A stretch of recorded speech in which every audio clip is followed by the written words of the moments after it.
হ্যাঁ দেখো বন্ধুরা, আজ বিকেলবেলা আজকে মনটা দমে খারাপ লাগছে, তাই ভাবলাম মাকে একটু বলি যে যাই একটু মামা ঘর দিক থেকে ঘুরে আসি। আর আমার মামা ঘর যেহেতু 1 কিলোমিটার দূরে, তাহলে তো কোনো ব্যাপারই নয়।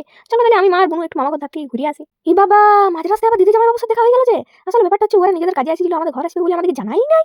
তাহলে আমরা যেতেও নাই আজকে। আসলে ওরা আমাদের সারপ্রাইজ দিতে চাইছিল না জানাই, আর নিজেরাই সারপ্রাইজ হয়ে গেছে মাঝ রাস্তায়।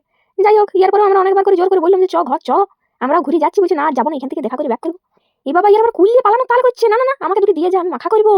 যাই হোক, তারপর ওদিকে এত জোর করার পরে ওরা আমাদের ঘর গেল না, এখান থেকে টাটা বাই বাই করে দিল। ওরা তাহলে যাক, আমরা চলো তাহলে মামা ঘর থেকে একটু ঘুরিয়ে আসি। হ্যাঁ দেখো, মামা ঘর যাওয়ার আগে ভাই বোনদের জন্য আগে কয়েকটা চকলেট নিয়ে নিলাম। এ বাপু, এমন সুযোগ ছাড়া যাবে না, আজকে ভাইকে জুত করে বিরক্তটা করে নিতে হবে, বুঝলে? অন্যদিন আমার দেখেই কাঁদি দেয়, আজকে ওরা হুসেই নাই কি করছে, গাড়ি দিয়ে চুম খাবো আজকে। আয় তুই এদিকে আয়।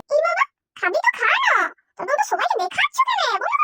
ওসব বাদ দিয়ে এদিকে দেখো একবার, আমার বড় মামার বড় মেয়ে আমার বুনু বিউটি, কি সুন্দর হাতের কাজ দেখছো?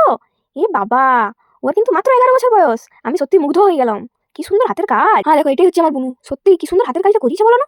দারুণ করেছে, দারুণ অসাধারণ। তারপরে আমি এখানে হাতে বসে বসে খুব বোর হচ্ছি, সবাই টিভি দেখছে, বাচ্চাগুলো খেলছে, আমাকে কেউ খেলতেও দিচ্ছে না। আর আমার টিভি দেখতেও ভালো লাগছে না, কখন যে ঘর যাবো। এই দেখো সবাই মিলে টিভি দেখছে আর আমি এখানে শুয়ে শুয়ে বোর হচ্ছি।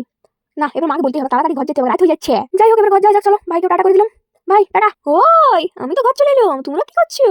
সাবস্ক্রাইবটা তাড়াতাড়ি করো, আমি কিন্তু করতে বলেছি, তাড়াতাড়ি করো। এই বাবা।